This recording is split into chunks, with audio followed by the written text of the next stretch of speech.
اب مسلمانوں نے ایسی عورتوں کو نکاح میں لانا موقوف کر دیا۔ پھر دیکھا گیا کہ بعض اوقات لڑکی کے ولی ہی کے لیے اسے اپنے نکاح میں رکھنا بہتر ہوتا ہے۔ اس بنا پر رسول اللہ صلی اللہ علیہ وسلم سے رخصت مانگی گئی تو اس پر یہ آیت نازل ہوئی اور اجازت مل گئی، اور فرمایا کہ وہ جو کتاب میں منع کیا گیا تھا وہ اس وقت ہے کہ اس کا حق پورا نہ دو، اگر ان کی حق کی بہتری کی سوچو تو رخصت ہے۔ والمستضعفین یعنی ان کے بارے میں بھی اپنے احکام یاد دلاتا ہے جو اس صورت کے شروع میں میراث کے تحت آیا، جیسا کہ سورہ نساء کی یعنی اسی سورہ کی آیت نمبر 10 اور 11 میں ہے۔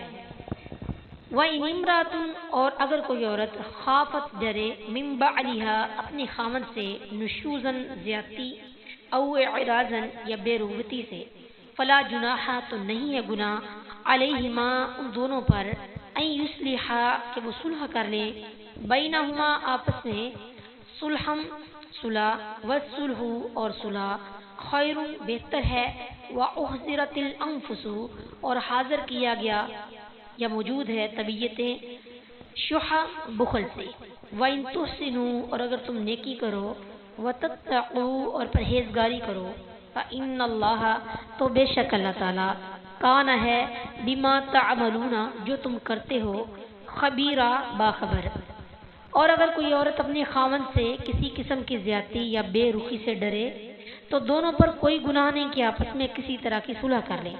اور صلح بہتر ہے اور تمام طبیعتوں میں حرص رکھی گئی ہے۔ اور اگر تم نیکی کرو اور ڈرتے رہو تو بے شک اللہ اس سے جو تم کرتے ہو ہمیشہ سے پورا باخبر ہے۔ وَإِنِ امْرَأَةٌ خافت نشوزن کا مطلب ہے زیادتی، لڑائی جھگڑا، اعراض بے رخی۔ نشوز یا اعراض یہ ہے کہ اس سے بدسلوکی کرے، اس کو حقیر سمجھے، اس کے پاس سونا بیٹھنا چھوڑ دے، اسے نان و نفقہ نہ دے، مارنے کے لیے بہانے تراشے، یا اس کے پاس اور بیوی ہے جسے وہ زیادہ چاہتا ہے اس لیے اس کی طرف توجہ کم ہے، تو اس صورت میں دو ہی صورتیں ہو سکتی ہیں۔ ایک تو یہ کہ عورت سمجھے کہ میں اس شخص کے نکاح میں رہوں تو میرے حق میں بہتر ہے، خواہ مجھے اپنے کچھ حقوق چھوڑنے پڑے۔ دوسری یہ کہ وہ اس سے علیحدہ ہو جائے، جیسا کہ آیت نمبر 128 میں پہلی صورت کا ذکر ہے اور آیت 130 میں ہے دوسری صورت کا ذکر ہے۔ ان یصلحا بینہما صلحن، صلحن کی تنکیر کسی طرح کی صلح سے معلوم ہوتا ہے کہ میاں بیوی آپس میں کسی طریقے سے بھی صلح کر لیں تو ان پر کوئی گناہ نہیں۔ حضرت عائشہ رضی اللہ تعالیٰ عنہ بیان کرتی ہیں کسی مرد کے پاس کوئی عورت ہوتی اور اب وہ اسے مزید نہ رکھنا چاہتا اور نہ طلاق دینے کا ارادہ کرتا تو وہ عورت کہہ دیتی کہ مجھے طلاق نہ دے، اپنے نکاح میں رہنے دے، میں اپنی باری کے بارے میں تمہیں اجازت دیتی ہوں کہ تو جس بیوی کے پاس چاہے رہے۔ چنانچہ یہ آیت اس سلسلے میں نازل ہوئی۔ بخاری تفسیر باب وَإِنِ امْرَأَةٌ خَافَتْ حدیث نمبر 4701۔ حضرت عبداللہ بن عباس رضی اللہ تعالیٰ عنہ بیان کرتے ہیں کہ سودا رضی اللہ تعالیٰ عنہ کو اندیشہ لاحق ہوا کہ رسول اللہ صلی اللہ علیہ وسلم انہیں طلاق دے دیں گے، تو انہوں نے عرض کیا اے اللہ کے رسول میری باری کا دن عائشہ کو دے دیں مگر مجھے طلاق نہ دے، تو آپ صلی اللہ علیہ وسلم نے اسی طرح کیا۔ اس پر یہ آیت اتری وَإِنِ امْرَأَةٌ خَافَتْ مِن بَعْلِهَا نُشُوزًا أَوْ إِعْرَاضًا۔ حضرت ابن عباس رضی اللہ تعالیٰ عنہ نے فرمایا کہ وہ دونوں جس چیز پر صلح کر لیں وہ جائز ہے۔ ترمذی تفسیر القرآن باب ومن سورۃ النساء حدیث نمبر 3040۔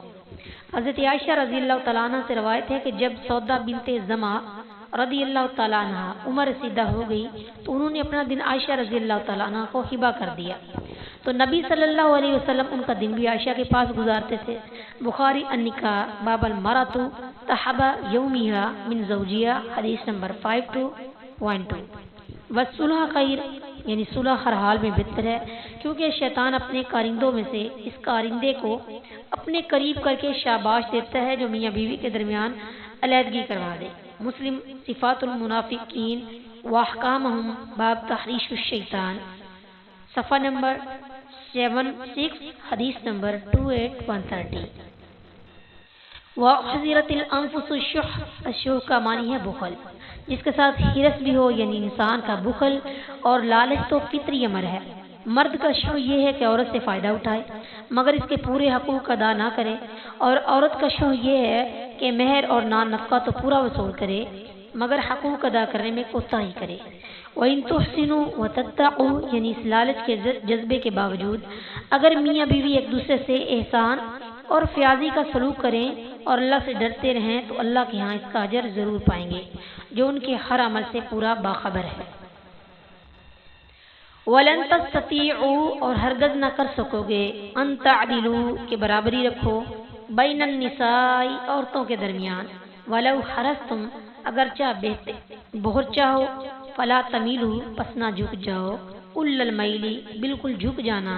فتذروها کہ ایک کو ڈال رکھو تم کالمعلقتی جیسے لٹکتی ہوئی وَإِن تُصْلِحُوا اور اگر اصلاح کرتے رہو وَتَتَّقُوا اور پرہیزگاری کرو فَإِنَّ اللَّهَ تو بے شک اللہ تعالیٰ کان ہے غفور الرحیم بخشنے والا مہربان۔ اور تم ہرگز نہ کر سکو گے کہ عورتوں کے درمیان برابری کرو خواہ تم ہرس بھی کرو، بس مت جھک جاؤ ایک کی طرف مکمل جھک جانا کہ اس دوسری کو لٹکائی ہوئی کی طرح چھوڑ دو،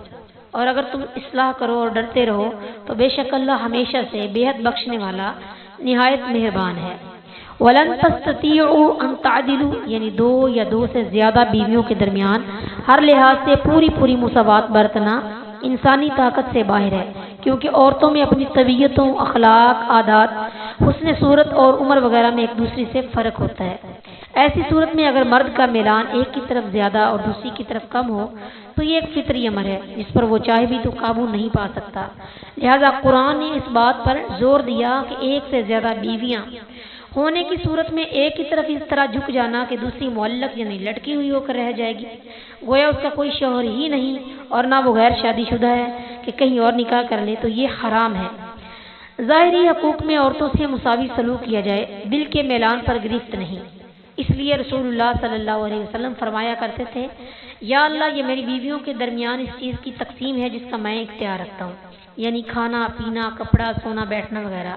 لہذا تو مجھے اس چیز پر ملامت نہ فرما جس کا میں اختیار نہیں رکھتا، یعنی دلی میلان اور محبت۔